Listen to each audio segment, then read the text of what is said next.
Bismillahirrahmanirrahim. Assalamualaikum warahmatullahi wabarakatuh.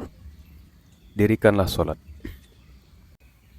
Alhamdulillahil wahidil ahadil fardi as-samadi lam yalid wa lam yulad wa lam yakul lahu kufuwan ahad. Ahmaduhu wa ashkuruh wa usni alaihi bima huwa ahluhu wa astaghfiruhu wa atubu ilaih. Ashhadu an la ilaha illallah wahdahu la syarikalah wa ashhadu anna Muhammadan abduhu wa rasuluh wa usalli wa usallimu ala safwati khalqihi wa khatami anbiyaih wa rusulihi Muhammadin ibni Abdillahi sallallahu alaihi wasallam wa ala alihi tahirina wa sahabatihi ajma'in. Ya ayyuhalladzina amanu taqullaha haqqa tuqatih wa la tamutunna illa wa antum muslimun. Amma ba'd. Salat adalah tiang agama dan pondasi kedua di antara 5 pondasi Islam. Tanpanya agama tidak bisa tegak ataupun dibangun. Ingatlah hal ini dan janganlah pernah melupakannya. Ingatlah perkataan Umar dalam surat yang ia kirimkan kepada salah seorang pegawainya. Jangan pernah melupakan isi pesan surat ini. Sungguh, persoalan agama kalian yang paling penting bagiku adalah solat. Maka siapa menyia-nyiakannya berarti ia lebih menyia-nyiakan amalan lainnya. Ingatlah juga sabda Rasulullah, perjanjian antara kami dan mereka atau orang-orang munafik adalah solat. Maka siapa meninggalkannya, ia telah kafir. Hadis riwayat At-Tirmidzi.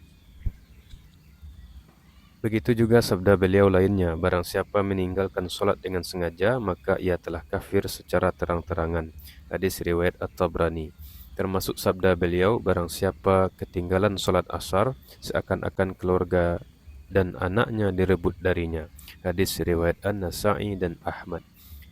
Hadis tersebut terkait orang yang ketinggalan solat asar karena sibuk mengurusi dunia, padahal ia tidak ingin meninggalkannya ataupun menundanya. Tetapi ia tetap menundanya hingga waktunya habis karena lalai dan sibuk. Ingatlah hal ini, wahai kaum muslimin. Ingatlah kondisi kebanyakan saudara-saudara Anda yang kadang meninggalkan solat, kadang menyepelekan dan kadang tidak melaksanakannya dengan baik. Pada akhirnya menimbulkan kerusakan dalam masyarakat seperti perbuatan keji yang merajalela, kemungkaran nampak dengan jelas, pengkhianatan terjadi di mana-mana, kebohongan menyebar, penipuan dan kebatilan. Ketahuilah bahwa tidak ada obat untuk menangkal semua penyakit ini selain dengan menegakkan solat. Bagaimanakah kita menegakkan solat sementara kepala keluarga tidak menegakkannya, tidak memerintahkan anggota rumah tangga untuk menegakkannya?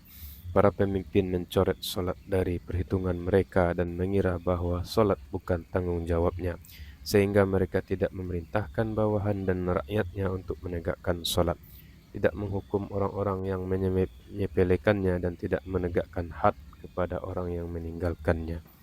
Seakan mereka tidak tahu bahwa orang yang meninggalkan solat diberi tenggang waktu hingga waktu berakhir di siang hari.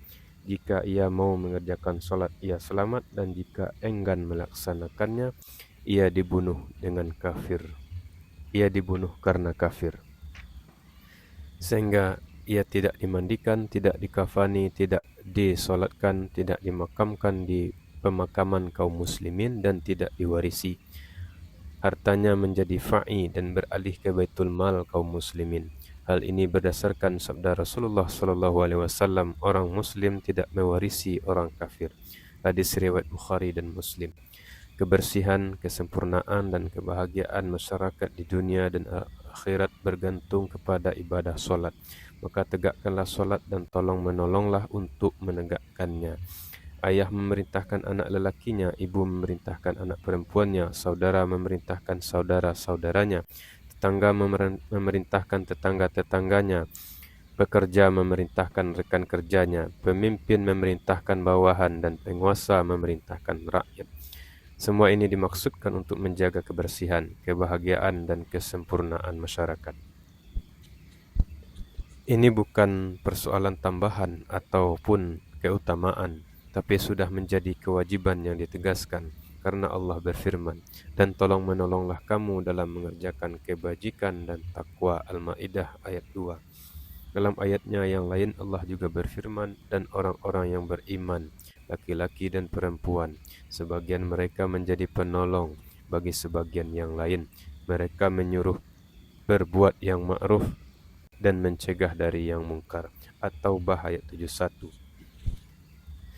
Dana besar yang dikucurkan negara untuk mewujudkan rasa aman di tengah-tengah masyarakat ternyata tidak mampu mewujudkan rasa aman seperti yang diharapkan. Andaikan solat ditegakkan sebagaimana mestinya, tentu rasa aman yang diinginkan dapat terwujud. Masyarakat kian bersih serta rasa cinta dan loyalitas menyebar luas. Allah Ta'ala memerintahkan untuk menegakkan solat dan menyebutkan alasannya, yaitu solat mencegah perbuatan keji dan mungkar. Allah Ta'ala berfirman, wa aqimis solah inna solata tanha anil fahsyai wal munkar, dan laksanakanlah solat, sesungguhnya solat itu mencegah dari perbuatan keji dan mungkar. Al-Ankabut ayat 45. Menegakkan solat memunculkan cahaya-cahaya di dalam hati seorang hamba, sehingga ia memiliki cahaya. Karena memiliki cahaya, ia sama sekali tidak sudi melemparkan dirinya ke dalam sampah dan kotoran ataupun di dalam kubangan darah dan muntah. Ketahuilah bahwa selain sebagai tiang agama dan pondasi Islam, mendirikan solat juga merupakan tiang kokoh untuk menegakkan daulah Islamiyah yang kuat dan kokoh. Allah berfirman, allazina immakkannahum fil ardi aqamus salata wa atuz zakah wa amru bil ma'ruf wa nahau anil munkar walillahi aqibatul umur. Yaitu orang-orang yang jika kami beri kedudukan di bumi, mereka melaksanakan solat, menunaikan zakat dan menyuruh berbuat yang ma'ruf dan mencegah dari yang mungkar. Dan kepada Allah lah kembali segala urusan. Al-Hajj 41. Perhatikanlah bagaimana kesucian, kemuliaan dan kebahagiaan terwujud bagi bangsa Saudi manakala menegakkan negaranya di atas 3 pilar ini. Dan perhatikanlah bagaimana kekacauan, kezaliman dan keburukan menyebar di lebih dari 40 negara Islam yang tidak menegakkan solat, memungut zakat, memerintahkan kebajikan dan mencegah kemungkaran dengan membentuk lembaga-lembaga yang berwenang untuk itu di setiap kota dan desa dengan tugas memerintahkan orang yang meninggalkan kebajikan agar melaksanakannya dan mencegah orang yang melakukan kemungkaran agar berhenti melakukannya dan menjauhkan diri darinya. Mari sama-sama kita dengarkan kalam Rabb kita dengan harapan mudah-mudahan kita merasa malu. Selanjutnya kita bangkit lalu memerintahkan untuk menegakkan solat di seluruh rumah agar kita menjadi sempurna dan bahagia. Rabb kita berfirman dalam Al-Quran, dan laksanakanlah solat, tunaikanlah zakat, dan rukuklah berserta orang yang rukuk. Al-Baqarah 43. Wahai orang-orang yang beriman, mohonlah pertolongan kepada Allah dengan sabar dan salat. Sungguh Allah berserta orang-orang yang sabar. Al-Baqarah 153. Sungguh aku ini Allah, tidak ada Tuhan selain aku, kata Allah. Maka sembahlah aku dan laksanakanlah salat untuk mengingatku, kata Allah. Toha 14. Bacalah Al-Quran yang telah diwahyukan kepadamu dan laksanakanlah solat. Sesungguhnya solat itu mencegah dari perbuatan keji dan mungkar. Al-Ankabut 45. Dan laksanakanlah solat, tunaikanlah zakat dan berikanlah pinjaman kepada Allah pinjaman yang baik. Al-Muzammil 20. Orang yang meninggalkan solat sama seperti orang yang menyepelekannya. Jika kondisinya bisa berbicara, tentu ia katakan, adalah tidak ada ketaatan untukmu ya Rabb, tidak ada pemenuhan seruanmu untukmu ya Rabb, maka lakukanlah apa yang kau inginkan. Kita berlindung kepada Allah dari orang yang kondisinya seperti ini, sebagaimana kita juga berlindung dari tempat kembalinya. Aqulu qouli hadza wa astaghfirullah li wa lakum wa huwal ghafurur rahim. Alhamdulillahi ala kulli halin wa la tuhmadu alal makruhi siwahu wa usalli wa usallimu ala man ijtabah wastafahu lihamli risalatihi wa iblaghiha ila abidihi faman amana wattaqa sa'ada wa naja wa man kafara wa asa khasira wa finnari hawa. Amma ba'd. Orang yang menegakkan solat, menunaikan zakat, memerintahkan kebaikan dan mencegah kemungkaran. Ia termasuk golongan orang-orang yang berzikir dan bersyukur. Sementara siapa yang meninggalkan solat, enggan mengeluarkan zakat, tidak memerintahkan kebaikan dan tidak mencegah kemungkaran, berarti ia tidak mengingat Allah, tidak bersyukur dan ia termasuk dalam golongan orang-orang yang rugi. Sampaikanlah kepada saudara-saudara kalian bahwa meninggalkan solat dan menyepelekan solat merupakan sebab kehinaan, kerendahan, kesengsaraan, kerugian dan kemungkaran yang menyebar luas. Hendaklah mereka bertobat kepada Allah, berzikir dan bersyukur serta mendirikan solat, menunaikan zakat, memerintahkan kebajikan dan mencegah kemungkaran. Di dalam Al-Quran terdapat peringatan bagi siapa yang diberi petunjuk Allah untuk berpegangan pada kitabnya. Dengarkanlah ayat yang menasihati, mengingatkan dan melarang ini.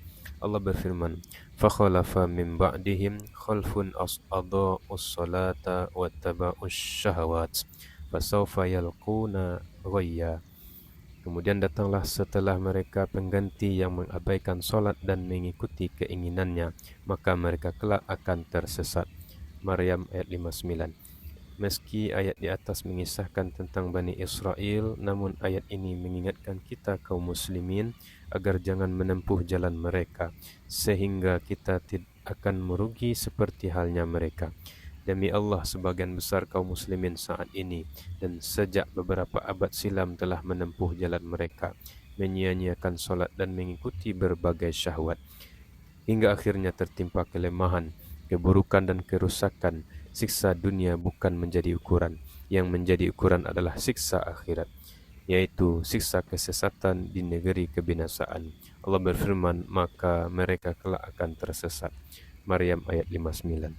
Innallaha wa malaikatahu yusalluna 'alan nabiyyi ya ayyuhalladzina amanu sallu 'alaihi wa sallimu taslima. Allahumma salli 'ala Muhammad wa 'ala ali Muhammad kama sallaita 'ala Ibrahim wa 'ala ali Ibrahim innaka Hamidum Majid. Wa barik 'ala Muhammad wa 'ala ali Muhammad kama barakta 'ala Ibrahim wa 'ala ali Ibrahim innaka Hamidum Majid. Alhamdulillahirabbil alamin wassalatu wassalamu ala asyrafil anbiya'i wal mursalin. Allahumma ighfir lil muslimin wal muslimat wal mu'minin wal mu'minat al ahya'i minhum wal amwat bi rahmatika ya wahibal atiyat. Allahumma dafa'anna al ghala wal waba waz zana والزنا والزلازل والمحن وسوء الفتن ما ظهر منها وما بطن عن بلدنا هذا خاصة وعن سائر بلاد المسلمين أما يا رب العالمين. ربنا آتنا في الدنيا حسنة وفي الآخرة حسنة وقنا عذاب النار. سبحان ربك رب العزة عما يصفون وسلام على المرسلين والحمد لله رب العالمين. Ibadallah, innallaha ya'muru bil adli wal ihsan wa ita'i dzil qurba wa yanha 'anil fahsya'i wal munkar wal baghi ya'idzukum la'allakum tadhakkarun. Fadhkurullahal 'azim yadhkurkum washkuruhu 'ala ni'amihi yazidkum wa la dzikrullahi akbar. Jangan lupa klik like and subscribe dan aktifkan notifikasinya dan tunggu video-video menarik lainnya. Terima kasih atas perhatiannya. Wassalamualaikum warahmatullahi wabarakatuh.